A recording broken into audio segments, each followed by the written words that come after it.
Hey there, I am doing this business training for you for a couple reasons. And so, what I'm going to do is start out by telling you what those reasons are, and then I'll go through it, and then you can ask me any questions you have afterwards. So, basically, I'm using, no, that's backwards to you in the video, the Game Plan book by Sarah Harnish. And in the back of the book, Appendix J, there is a teacher training how to launch a young living leader. This is really important. So, of course, you won't have a business if you don't sell premium starter kits, that's a given. But if you don't launch anybody under you, then you're not going to have a business either. Well, you have a little business, but you're not going to maximize the potential of your business. So if you're interested in learning more about how, network marketing works and how that can provide you with an amazing income, you're going to learn that in the game plan process. And then if you want more information, I can recommend some resources for you. But to start out with, even if you've been building for a while like I have, it's really, really useful to go through this game plan resource and follow it step by step. So because we're just getting started, it seemed like a really good idea to go through the launching a leader training with you. And I'm not going to go through it 100% like I would if we were sitting at my dining room table or yours or Starbucks or wherever you meet people, because that would take like 90 minutes. So I want to give you just the overview of how it works and some of the information too. And this is basically a summary of the entire game plan system. But before I do that, so that's what I'm going to tell you. That's the purpose of this video. And then before I do that, I'm going to tell you a little bit about my journey with it, because I think most of you know who I am and you see me posting in our members group and things like that, even if we don't know each other personally. But I want to give you a real look at this business and what it looks like in practical application. In any sort of business where people own their own businesses, sometimes they're a little hesitant at sharing the nitty-gritty details and things that they've messed up, or what they're getting paid or things like that. And I'm kind of a private person, so it's not really my nature to just spew all of this information publicly, but I'm going to share what I can with you so that it is useful to you. And feel free to ask me questions too. I do that to my sponsor and enroller, Kirsten McCormick, sometimes too. Like, just bottom line things. Just be straightforward. If you ask me something that I don't want to tell you, I'll just let you know that. I'm not going to be weird about it. And vice versa. So here's my story with Young Living. And sometimes I don't tell this story because I don't want people to think they need to be a health expert in order to have a Young Living business. But my entire professional career has been about health promotion, wellness promotion, helping people be empowered to take care of themselves and in charge of their lifestyles and not at the mercy of the government or pharmaceuticals, things like that. So essential oils made a lot of sense for me to fit in. I was also a blogger, which I've been taking a break from for quite a while after I had a baby, and I just couldn't get my act together. Plus, the oils were making me more money, so I was focusing there instead of blogging. But that's how I got a lot of my audience. So at first, I didn't really teach oils classes face to face. I was just doing it online, and I was posting things on my blog and my Facebook like page, and I have like 9,000 and something likes on there, but it's a little stale at this point. I don't use it. So when I restart doing the online presence and my work there for oils, I may actually start a new page just because I want to grow an authentic audience, not just numbers based. It's not just how many people I can get the information in front of, it's how many quality interactions can I have with people who actually care about what I have to say.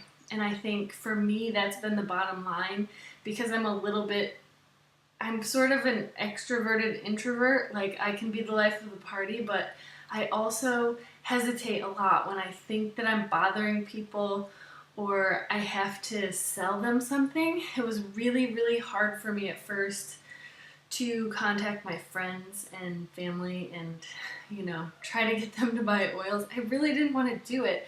And I taught a class in person the class was okay, and I didn't really close. And one person still ended up buying a kit just because she was really extroverted and she basically demanded the information. But, we'll talk about that a little bit more today and a lot more as we go through the Game Plan book together. But, you have to have sort of all the parts there. And I'm not going to hesitate and say that I was a little bit lucky in the beginning, because I already had this blog audience and I already had a bunch of clients from when I did corporate wellness coaching. They already trusted me. And so when I said, oh my gosh, oils, everybody should have these, they were like, what? Hey, if she's suggesting it, then I want to buy it. So when I got started, I didn't have a really realistic view of what it takes to build a real solid business that's going to take me all the way. It got me to silver. And so I think that I got to silver. Well, I bought my oils 3 years ago in April of 2014. Then I had a baby in June. I didn't do anything except read like 10 books about network marketing. In October, I hosted an online class that was oils for pregnancy and breastfeeding. It was really not FDA compliant, because that was before we were really emphasizing that. And I did that with Kristen McCormick, and I got a couple of signups from that. It was all people I knew that signed up that already had been my clients in the past. And I just sort of let it trickle in. I started a Facebook group where I talk about oils, and now that group has about 3,000 and some people in it, and most of them already use oils. So I did meet a lot of you there, and it's been a great way for me to connect with people. But what happened was I hit silver in November of 2015, and I maintained it. So over the next, since then, so a year and 5 months or something, I didn't hit silver, I think, 4 times. I have one really strong leg, which is Megan Shane's leg, and she's building, and she has builders under her, and we collaborate on things, and it's really wonderful. You want that kind of people under you, because it becomes a collaboration. My other silver leg is my mom, and she's never going to sell oils, and she's a very great cheerleader, but she's not going to do it. So I'm building under her. And because I had a baby and, got a little squirrely and didn't continue, I didn't teach enough classes, I didn't do enough online events, I've stayed exactly in the same spot for a year, over a year now. And so every month I have to keep focusing on my mom's leg, because I needed to get to 4,000 OGV so that I can hit silver. I'll explain some of that stuff later. You'll learn it in the game plan system. I'm talking way too long about this, but I think it's important to give you a frame of reference, that people kind of see my name and think that I'm doing everything and I'm doing it all correctly. And that's not necessarily the case. I moved to Japan. I've been here for just under a year, and it's been really bad for my business. There's a lot of rules. I can't sell to Japanese people. I can't speak their language anyway. I can sell on base, but military wives are all selling something, because you can't find a job if you're just going to be moving, especially overseas. There's a lot of rules. There's no jobs. So everybody's selling something. So you can't just meet new people and then tell them something. You have to create relationships. And I really sucked at that. Evan has a lot of, I'm not going to go into my excuses, actually. I don't want to go there. I have a lot of reasons, And it doesn't matter if they're good reasons or bad reasons. The point is, I didn't do what it takes to continue to grow, so I didn't grow. So now I'm back at a point where my husband's going out to sea, and Evan and I are going back to the US, and I'm pregnant, and we're actually going to be in a place where I'm going to have a little bit of help with Evan, and I am ready to grow again. So it would be really amazing if you wanted to do it with me. We're all starting in different places, and we all have different lives and different goals, and that's perfectly fine and okay. There's no one right way to do this. The game plan system, I love it. It puts a ton of emphasis on teaching classes, and unless you already have a blog audience of like 100,000 people, you're probably going to have to teach some classes, whether it's one person at a time or 10 people at a time. That part doesn't really matter. What matters is that you're consistently connecting with people, creating relationships where they trust you and you have their best interests at heart. I've had a couple people who were on my team before that they said they were interested in the business, but they were just too focused on just the money and selling kits. You don't create relationships that way. People can see through that really easily. So anyway, that's where I am at personally. And we'll talk a lot more about the fact that you don't have to be an expert in health or in essential oils to do this. You don't have to be a teacher or good at public speaking. There's ways around all of your weaknesses, I'm telling you, because I have some pretty big weaknesses in terms of creating relationships with people. I think I'm good at it when it's comfortable for me, but as far as like going into a group of people and being extroverted enough and not too worried about being judged or that I'm gonna look salesy, I don't really do well with that. And so what you can do when you're in this system and reading this book is start to explore yourself and really, really absorb the information in the book, put it to use, do it, follow through. It's not a lot of work each week, and I think that you'll find the information interesting too, but look at yourself too. What are you great at, and how can you apply that to oils and people and building a business? And what are you not that good at? Be honest about it. Just be honest about it, because that's going to help you figure out ways around it or figure out ways to change it, whichever, depending on what it is.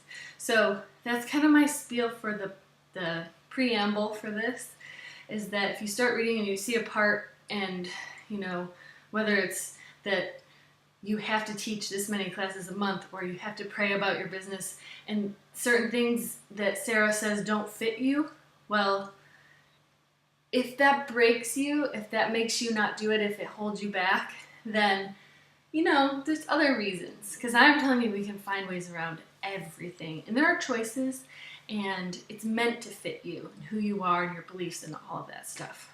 Okay, so the leader training. The first thing that you need to do when you're talking to a new potential leader, either someone who is like, I think I want to do this, could you just tell me more about it? Or someone who bought a kit and says, this sounds great, I want to build a business.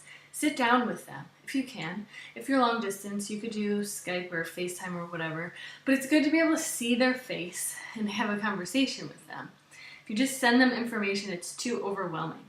There are Game Plan mini books that are $1 a piece. We could talk about how we could do bulk orders and split them too, if because they come in 100 packs. We could split those between us, between local people that you're near, and that way, it's not that big of an expense, but you have something small, has Sarah's story and a little bit of the overview of Game Plan, and so it gives people the bird's eye view, the global view of it, and then, that sort of leads into giving them more information if they self-select in. So make sure it's someone that's opting for this information. You're not pressuring them to give it to them, because I've really had a couple people that I just really wanted them to build. I thought it was a great idea for them, and I wanted it more than they did and it didn't work out. So try not to do that. Try not to project onto people too. Let them have a certain level of interest. But then once you sit down with them, and I'm going to use the book here, I highlighted stuff in it, because I want you to see that you don't have to memorize everything you're going to say. Anytime you're doing anything, it's always good to start out with a little bit of a story at the beginning. But, I just talked for 15 minutes. That's too long.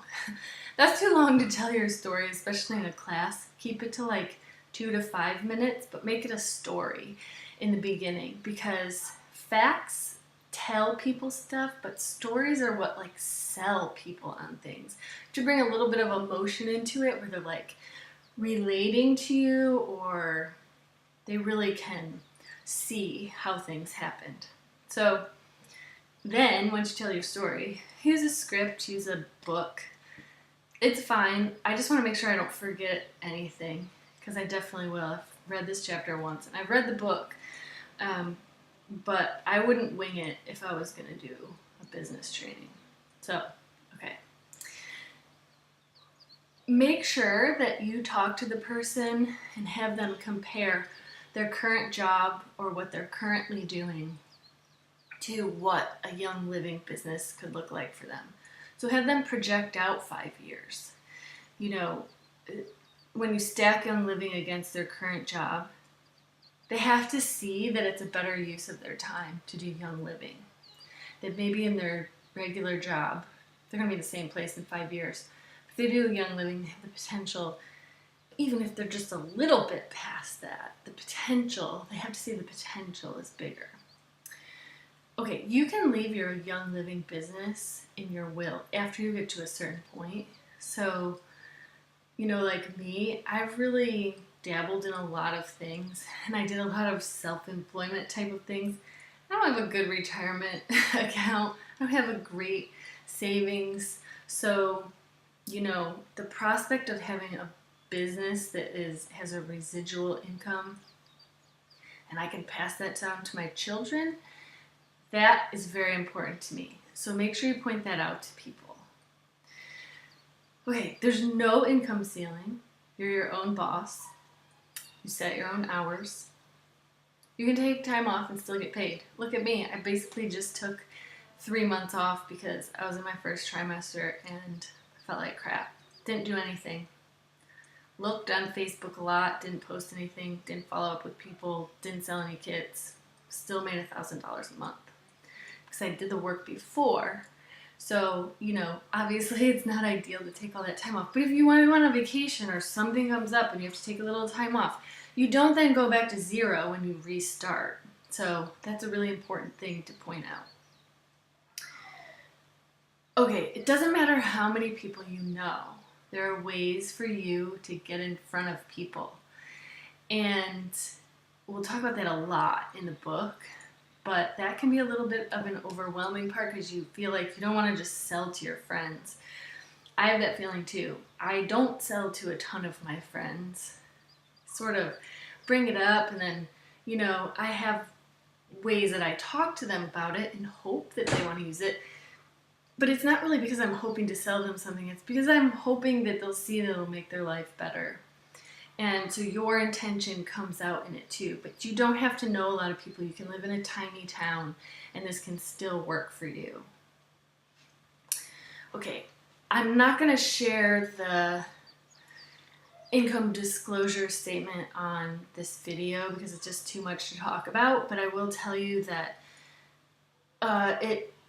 it lists averages for the different ranks. So, for example, I've been silver for a while, and I haven't grown a lot at the rank of silver.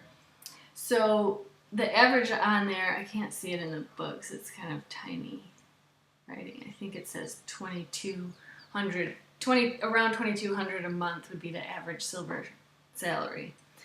Mine, if I do nothing, is like $1,000 a month.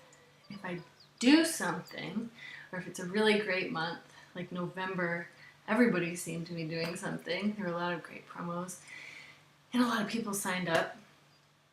The highest I've made was $2,200 in a month, and so it falls between those two numbers for me. and hopefully it'll go up when I start getting back into consistent growth mode. But when you look at the numbers, it's an average.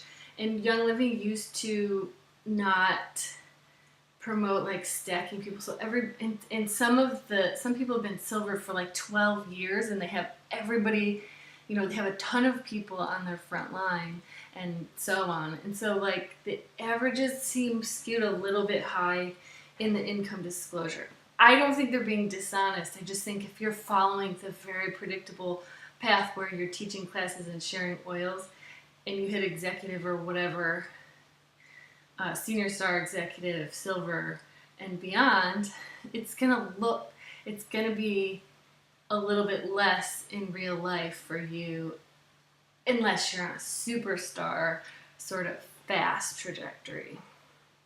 And you can do that too.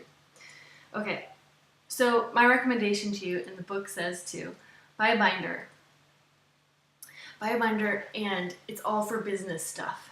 Print out things like this launch of leader training. And that way when you have a new person you want to talk to, you can just take it out of your binder and use it as a script. I mean, you could use the book too. But I feel like a binder is a great place to have everything organized, because then you can add different resources as you go along. And as you go through Gameplan, you'll have different tabs that you want to add and things like that. Get a binder, get dividers, make cute labels, have extra so you can change them later, because you might change your mind on stuff. But keep everything in one place. Okay, scripts, we're going to make sure you have all that stuff. There's a couple different ones. Different people make them different ways. We'll give it to you so that you can tailor it to what you sound like. Sometimes I look at the scripts and I'm like, I'm not peppy, or, it's not a lot of exclamation points in my voice and things like that. So a lot of the wording of the really peppy people doesn't really fit me. And so when I look at a script, I'm like, oh, well, I have to change that a little bit in order to feel and sound natural when I'm delivering it. So that's what we want to give you, is things that you can tailor to your own personality. Put that in your binder too. Okay, there's a video. I'll make sure you have the link to it. Because, people are still hesitant about network marketing, and they think it's a pyramid scheme and all that. It's not. I'm not going to talk about why in this video, but I'll send a link. I'll give you a link of a video to watch that will help you be able to understand and express it better when people challenge it. Okay, I'm going to read this entire paragraph to you. It's really important. You can lose your entire business if you get flagged by the FDA. The Oilability team offers a comprehensive FDA training on DVD that you can get if you want to. You can also use the documents that are in Virtual Office. You can use the documents that we provide to you about words not to use. It's really, really important that you don't break the law. You can't say bug spray, you can't say sunscreen, you can't say oils cure cancer, you can't say that they'll help you avoid the flu, or you cannot say that stuff. Oils do not cure things. Well, they might, but we can't say it because the FDA is the government and they say that we can't say that. So a lot of people see that as a roadblock, and maybe it feels like it, but really, it's way more positive and better to talk about decreasing toxin exposure for your family. So you can appeal to people's desire to take the junk out of their life. Most people want to protect their families. We've seen things already, like Chipotle has cut all GMOs. Panera is cutting chemicals from their salad dressings. Kraft has cut dyes from their mac and cheese. Heinz has cut corn syrup from their ketchup. So people are reading labels, they're paying attention to that stuff, and they're demanding that toxins are decreased, that we're exposed to, that our children are exposed to. We want to live longer, but we want to actually live longer without disease. And although we can't talk like prevention of disease with essential oils either, we can talk about toxin exposure, and that's enough. If you start talking about the FDA and, we can't talk about headaches, but, if it's someone you're really close to and you give them a tip about a headache, don't worry about it. But don't post things that are not FDA compliant. Don't say things in a class. Sarah Harnish, who wrote Gameplan, her team is very, very strict on compliance, and she just hit diamond. So if they're being compliant, they can do it. They just don't field the health questions. It's just the way it is. We don't talk about that. What we talk about is basically purifying your life. So that's really important. You'll see this a lot in a lot of business stuff because your business will get shut down, and not to be like crazy sounding, but you could go to prison. There's that Amish guy who has been making salves for like pain and cuts and wound healing and stuff. He changed the labeling when the FDA told him to, but he still had handouts in the store where the stuff was sold that kind of like told testimonials that were like healing based. He's facing a lot of years in prison for this. And he's just some like uneducated Amish guy who found some great herbs that were helpful for, healing cuts and things like that. So, not saying that would happen to you, but they'll shut down your business. And so, don't start it just to be taking that risk to have it shut down. Okay, enough on that. It's negative. All right, touring the Young Living virtual office. Not going to do that today. It'll take too long, but I'm going to do a separate video about that, or maybe a Zoom call, because I want to be able to share my screen, and just a tour, a walkthrough. It's really important. When I started with the business stuff, I had no idea for months. I didn't pay attention. I didn't understand strategic placement. There was like, everybody was on my front line, and it was like PV, OGV, I just didn't go there. And I think that probably slowed me down in the beginning, but now I think if you start out, just get a quick tour. It's super easy. Plus there are a lot of resources you can use in the virtual office. Okay, how do you fill a class without knowing people? I know this part's going to bring up a lot of questions because Sarah says, make a Facebook event, then ask 3 of your friends to invite 50 people to the event. And not only are you going to feel awkward asking someone to invite 50 people, but when you call up your friend and say, hey, I'm going to invite 50 people to my class, they're going to be like, 50 people? No. I mean, because they don't want to solicit their friends either. So how do you actually make that happen? We will talk about this a lot more, but just to give you sort of a bottom line, you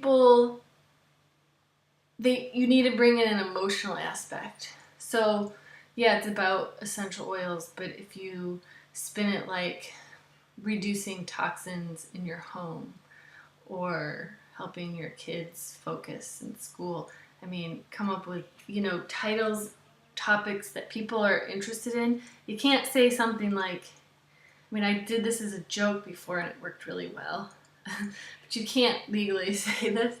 How to look 10 years younger, get skinny, and make your kids sleep. You can't call a class something like that. But appeal to what people want to know about and then make it compliant. Make the class called that.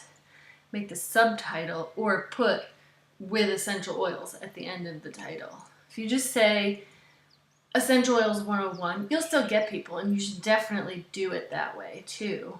But think of a variety of class titles that are going to appeal to different people, because the trick is, what slows most people down? Sarah's list says not having a strong close, This was my problem at first because I felt awkward. I got to the end and I was like all educating people and empowering them, but then I was asking them to buy something and I was like, it was just too awkward and I didn't really even do it. But that's not helping anyone, because if they want to buy and you leave them wondering how to do it, then they're going to just buy from the next person that asks them. So if you don't have a strong close, if you keep tapping into the same circle of friends, you're not going to get more people. Not doing follow-up, that'll slow you down. Not treating your business as a business, that's a big one. We'll talk about that a lot during, while we read the book. And distractions.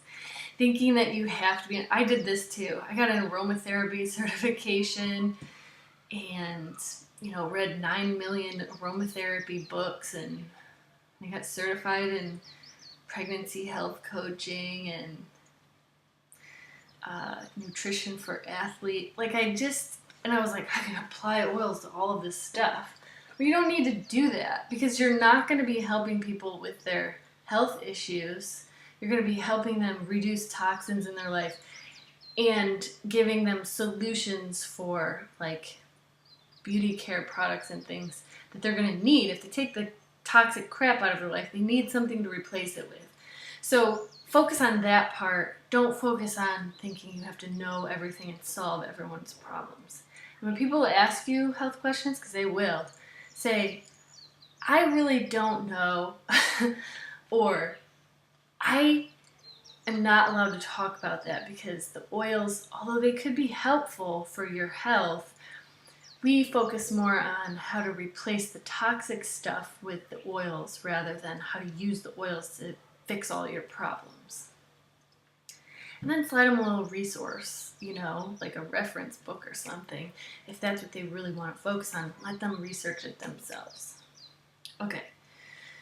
When you teach a class, have people bring food or don't, depending on, what time of day it is, what kind of people they are, doing like sip and sniff, wine, whatever. I think we're going to try and do a wine and chocolate, yoga and oils thing this summer. That'll be fun. People will come who are interested in the other stuff, and then they might be interested in oils too.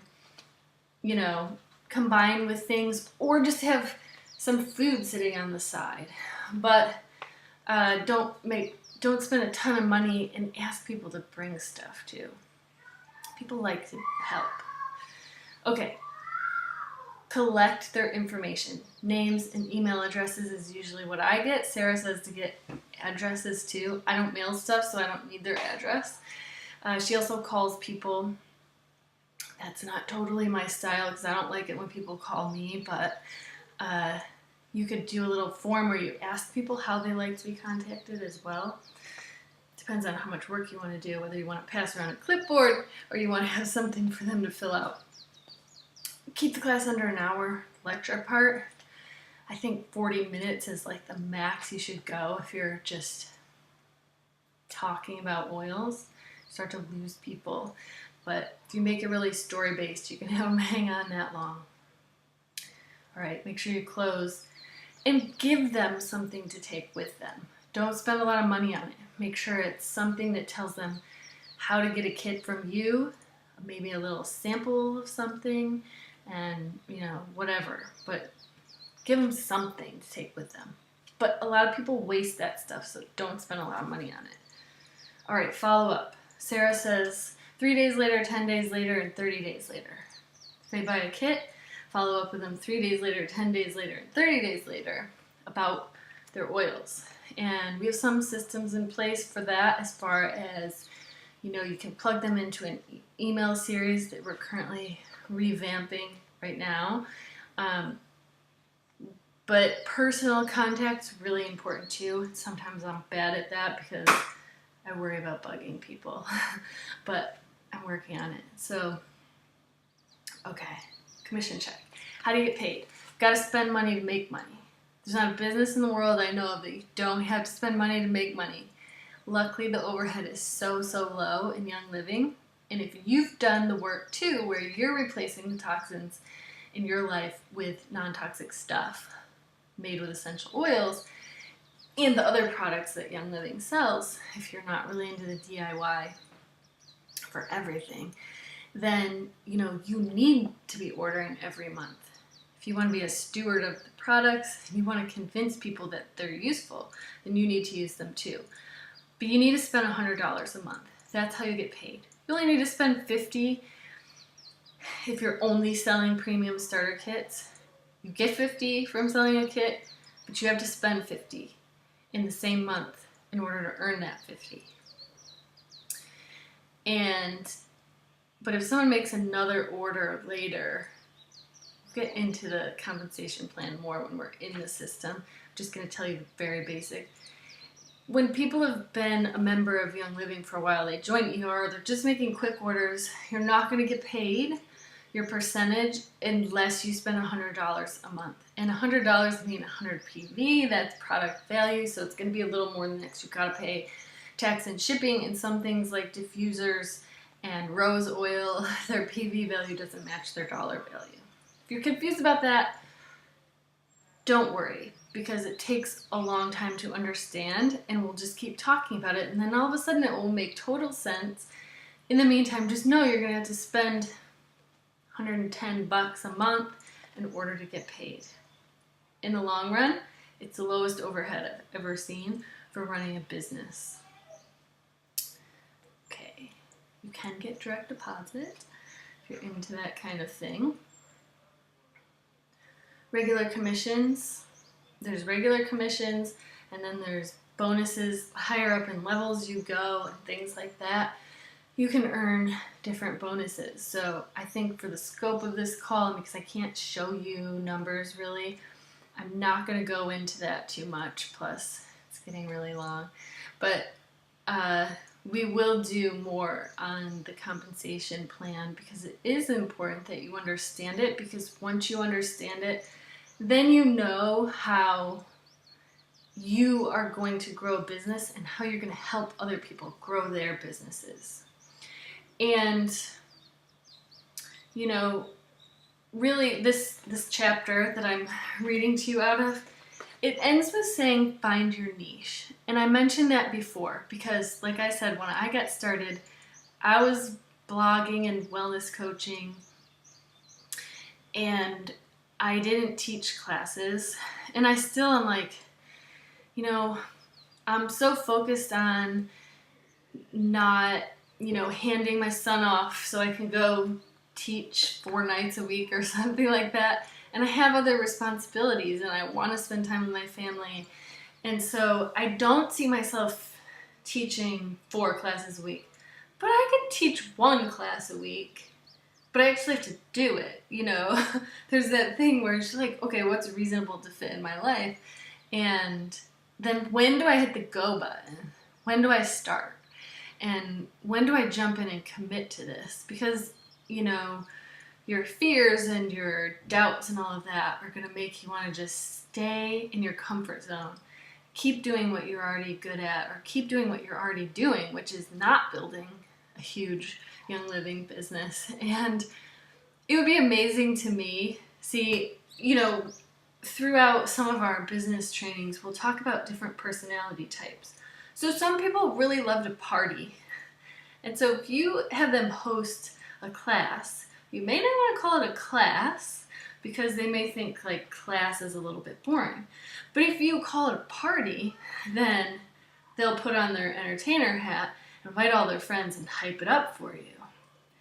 So, but if you wanted me to host a oils party, I would probably be like, yeah, I don't know, I wouldn't be that excited about it. But a class, because I got that teacher mentality thing, I like to educate and I like to learn things. And I like the idea of it being organized and people listening and learning something. A class appeals to my personality a little bit more. Plus, when you're thinking about how do I sell oils to people and not feel like a slimy, sleazy car salesman, really, you have to dig deep and find out what's going to not make you feel that way. Because if that's your fear and you get all awkward when you talk to people about it, then you might come across that way. Or you just might come across as like you're not really confident in the oils, or you're not really confident in your business. And people need to know that you're just really, really excited and you believe in the products, you believe in the oils, and that you want to help other people get the oils too. So if you've got the pearl or helper sort of personality, this might help you in your approach to selling, because you can spin it all so that you're helping people reduce the toxins in their life, save money, whatever else oils do for people. And also when you're building your business, you're not soliciting people to help grow your business. You are telling them about an opportunity and helping them when they want it to reach financial freedom or afford more vacations or whatever is important to them. So you really need to look at and identify those things. What makes you tick, what makes other people tick. And you know, Kirsten, my sponsor, she's really good at that. And she actually just came out and asked me one day, like, what's your love language? And you know, I had read that book and like done all the quizzes and stuff, so I knew my love language. It's not gifts. Give me gifts all day long. I'm like, thanks. But I like words of affirmation, and I like quality time, and I'm drawing a blank. But the point is, now she just asked, and so she knows what drives me. So, but the thing is, you look at yourself and your own qualities, and then you have to look at the people around you. And even if your love language is words of affirmation and quality time, you might be dealing with a builder that loves gifts. And so keep that in mind, because you want to show appreciation and help motivate and cheer them on by treating them the way that they're going to feel loved and appreciated and all of that. So I'm going to end on that because we're over 40 minutes now. And like I said, if you're really doing this business leader training, you would actually sit down with a person one-on-one, not through a video, ideally. You know, maybe they're in a different country and you can't do that. And go through step by step. Show them things on paper. Have your binder right there. Show them your virtual office. Walk through it. All of that stuff. Make it exciting. It is interesting, so it's not hard to do it. If you're excited, then that comes through in how you explain it. And, you know, we're just going to go with this. We're going to do the book club, and everybody, like I said, is coming from a different place and a different amount of time that they have, a different time zone and different priorities and things like that, and that's all okay. So this is the business leader training that counts for the requirement to get into the book club. It's also really important for you in running your Young Living business, as well as when you train other builders and other leaders. So I'll share more resources that accompany this, and you can just ask me questions if you have any, and I'll see you in the book club.